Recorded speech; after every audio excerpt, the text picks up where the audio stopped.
Magandang gabi po sa inyong lahat, mga minamahal ko mga kababayan, araw o umaga man. So dito sa akin ay hapon na po, no?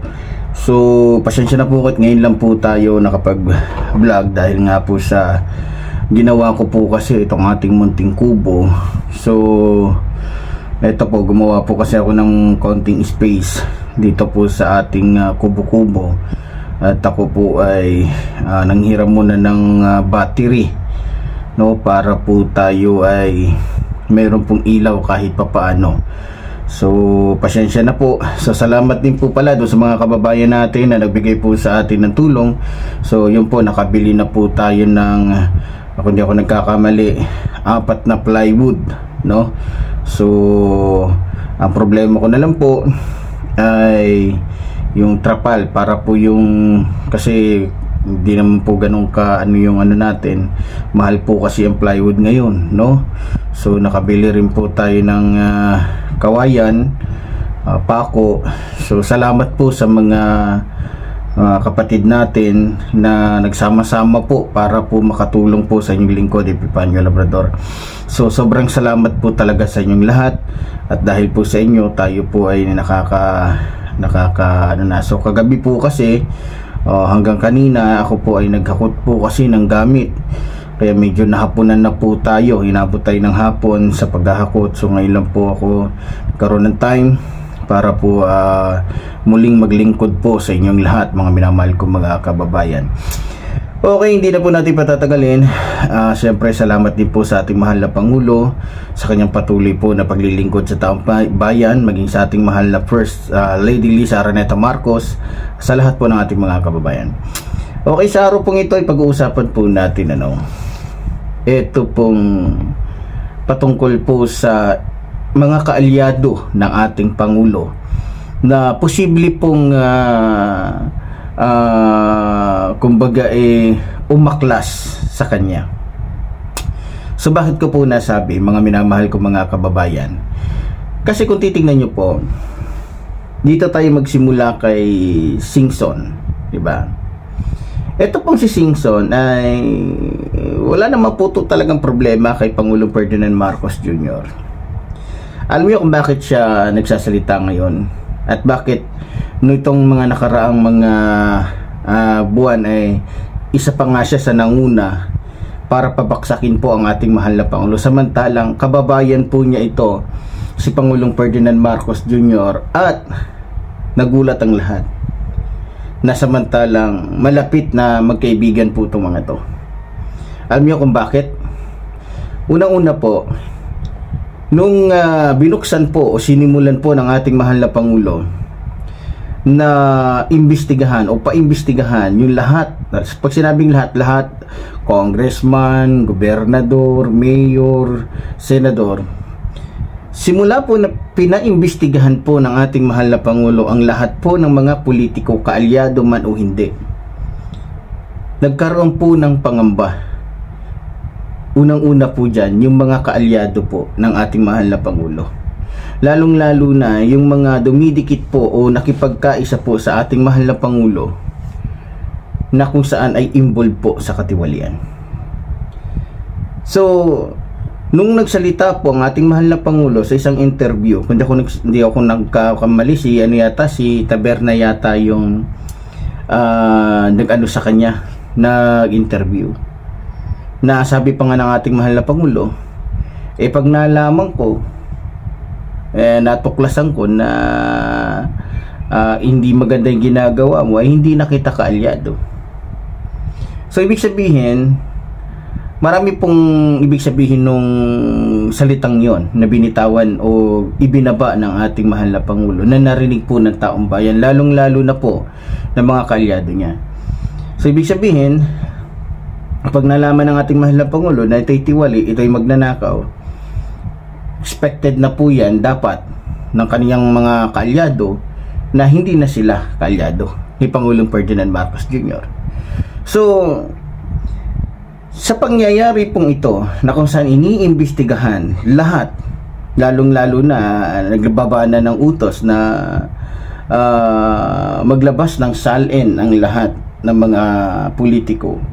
May mga politiko pong kaalyado po ng ating mahal na Pangulo na ngayon po ay tila nakikipagkaisa po, no?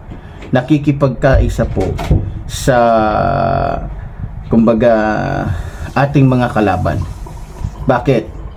Dahil pag natuloy nga naman, no, at nalaman nga naman at nahayag nga naman itong kanilang mga tinatago, sigurado po mga minamahal kong mga kababayan na ito na po ang kanilang magiging katapusan, no? So kaya meron po akong natuklasan na ilan sa mga kaalyado po ng ating mahal na Pangulo ngayon ay tila nagnanais na pababain na rin o nakikiisa na pababain po ang ating mahal na Pangulo. Dahil kapag hindi na pababa ang ating mahal na Pangulo, lilitaw at lilitaw po talaga kung sino-sino sila, kung ano ang kanilang katungkulan, kung ilan yung kanilang tagong yaman, at kung ano-ano yung kanilang mga katiwalian na ginawa. So, kaya matindi po ang posibleng mangyari at maraming posibleng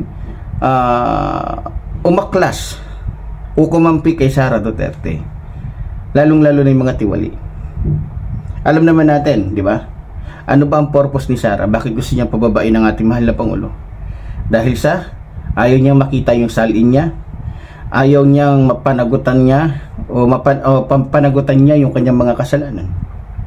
Kaya humahanap siya ng paraan, gumagawa siya ng iba't ibang mga paninira para lamang po mapababa sa pwesto ang ating minamahal na Pangulong Ferdinand Marcos Jr. So, bakit ginagawa ni Sara yun? Bakit ginagawa ng ilang mga kakampi niya yun na manira sa ating mahal na Pangulo? Kasi nagbabaka sakali sila na baka sa pamamagitan ng kanilang ginagawa ay maligtas sila sa posibleng pananagutan nila o sa mga ilan o sa dami ng kanilang pananagutan sa taong bayan. Kaya bumubuo sila ng gumagawa sila ng iba't ibang mga pamamaraan na kumbaga makikita naman ninyo klarong-klaro, desperadong pamamaraan na po ang kanilang ginagawa para lamang po maagaw, masira o maangkin o mapababa ang ating mahal na Pangulo sa kanyang pwesto dahil nga sa kanyang ginagawang pagpapaimbestiga o pagpapapanagot sa lahat po ng mga politikong mayroong pong mga hindi magagandang ginagawa o mayroong katiwalian na ginagawa po sa ating mga kababayan. Gamit po ang kanilang kapangyarihan, gamit po ang kanilang, diba, koneksyon. So, may ilang mga congressman po ngayon na tila nagbabalak na po na bumaliktad. Bakit? Itong mga congressman po na ito po ay maaari pong nagbabaka sakali rin na baka sa pamamagitan ng kanilang pagkampi o pag-alis o pakikipagsama o kaisa kay Sara ay maaring pati ang kasalanan nila ay matabunan na rin. So, meron na po tayo na naaamoy. Sa ibang lugar po may mga congressman tayong kilala na solid po na PBBM, pero ngayon po ay tila may something dahil meron po pala silang katiwalian na ginagawa. Kagaya na lang po ni Saldico. Meron po kung nabalitaan na kapag hindi nagawan ng paraan ni Congressman Romualdez na maabsuelto si Saldico, may nakarating po sa ating impormasyon na idadamay niya talaga o idadawit niya talaga dito. Hindi lamang po si Congressman Romualdez, maging ang ating mahal na Pangulo. So, dito pa lamang po ay mukhang matinding hamon na po ito para po sa ating mahal na Pangulo. Sapagkat para lamang po maligtas ni Saldico ang kanyang sarili, hahanap siya ng isang taong mapagtatapunan niya ng isang issue para doon matuon yung issue at yun ang lumabas na pinaka kumbaga pasimuno ng katiwalian dito po sa ating bansa. So nakakatakot. So sa kinakaharap po ngayon ni Pangulong Ferdinand Marcos Jr., matindi po. Delikado po siya dahil natitiyak ko na may magtatraidor at may babaligtad po talaga ng mga congressman para lamang po hindi rin mapanagutan ang kanilang mga kasalanan. Katulad na lamang po ni Chavit Singson, dahil alam niya na may katiwalian siya, maging ang kanyang anak na representative o representante ng kanilang distrito, kaya nag-iingay na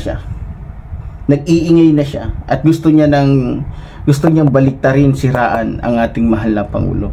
So hindi malayong mangyari na yung ibang mga kabalyado ng ating mahal na Pangulo na tiyak na meron ding pananagutan sa katiwalian ay babaliktad at makikiisa sa panawagan nitong ni Sara Duterte na pababain ang ating mahal na Pangulo nang sa ganon maprotektahan niya at hindi siya mapanagot sa kanyang kasalanan. Dahil nga naman kapag siya ay Pangulo, may immunity siya, so hindi siya pwedeng kasuhan, hindi siya pwedeng ikulong.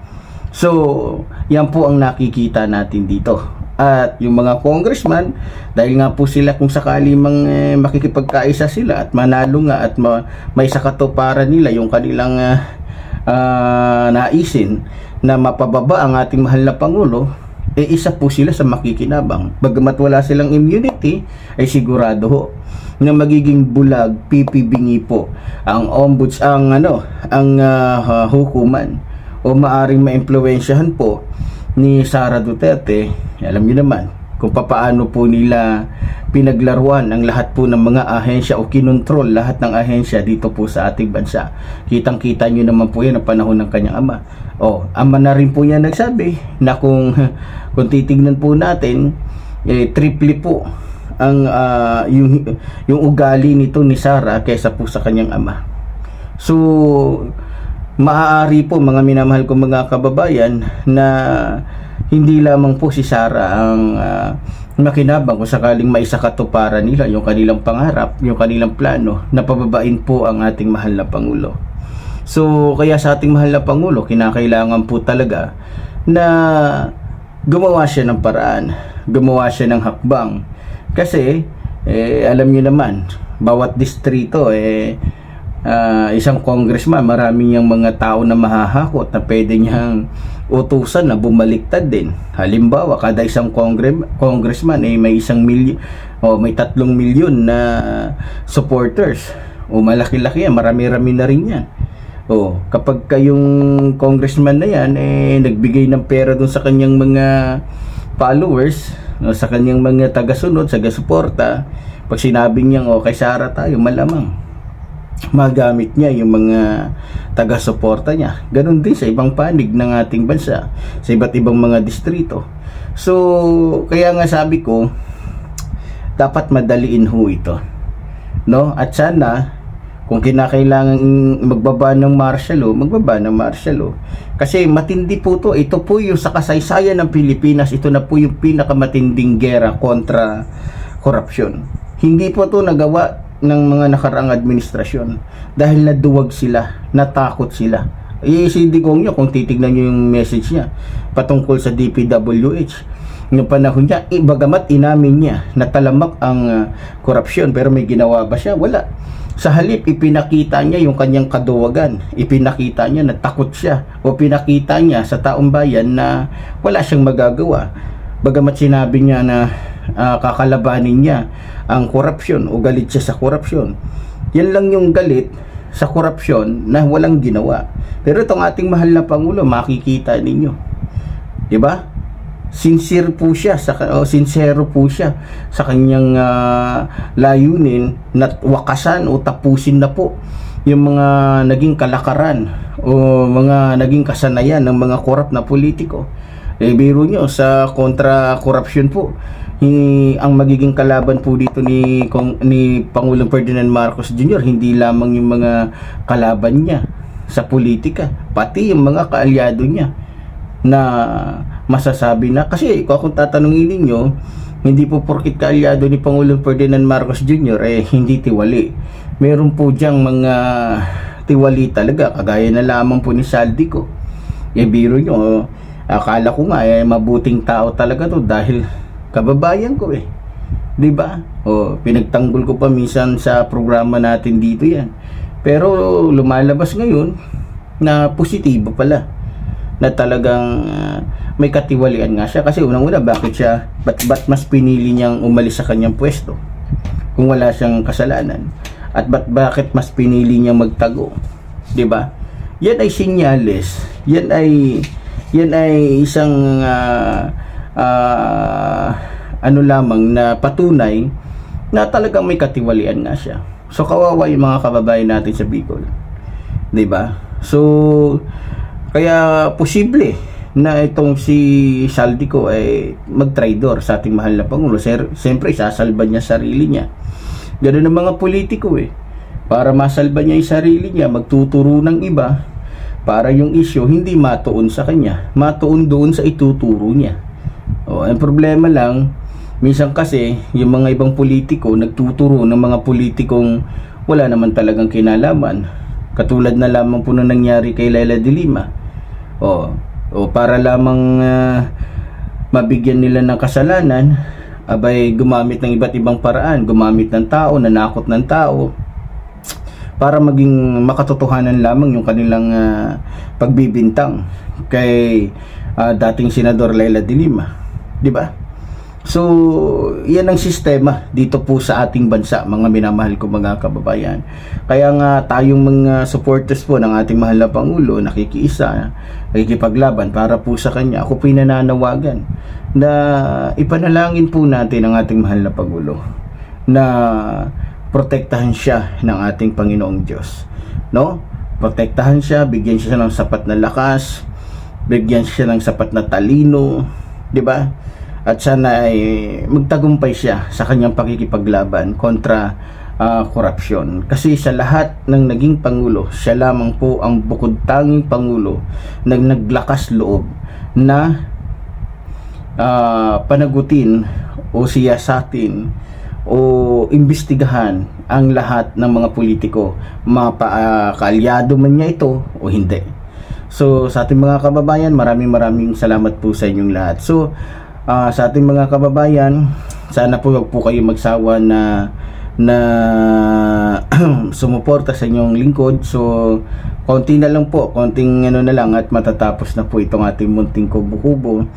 So ang akin na lamang po problema dito, nakabili na nga po pala tayo ng, salamat po sa mga suporta ninyo, nakabili na po tayo ng hindi po super kalan yung binili ko.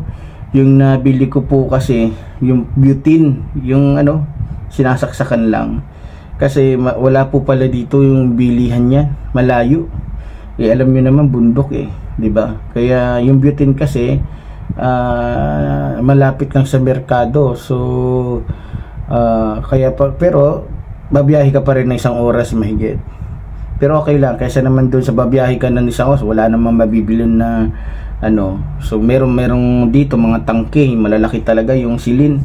Medyo hindi po natin afford. So ang konting kailangan na lang po natin dito o nga po pala yung makabili tayo ng solar, no? Kasi itong battery hindi to tatagal, kasi sabi nung hiniraman ko, pag bagong charge malakas, pero kapag inabot ka naman ng bagyo at hindi ka makakapunta dito, maputik, hindi ka makaka-charge, so mabigat din. So kaya sa mga kababayan natin na maluwag-luwag po, sana po matulungan nyo po ako sa bagay na yan, So pasensya na po kayo sa background natin, dahil alam nyo naman po buhay natin mahirap lang po tayo, no? Pero ganoon pa man, mahirap man tayo at mayaman, masagana man tayo sa hindi, tayo po'y patuloy na maglilingkod sa ating mga kababayan.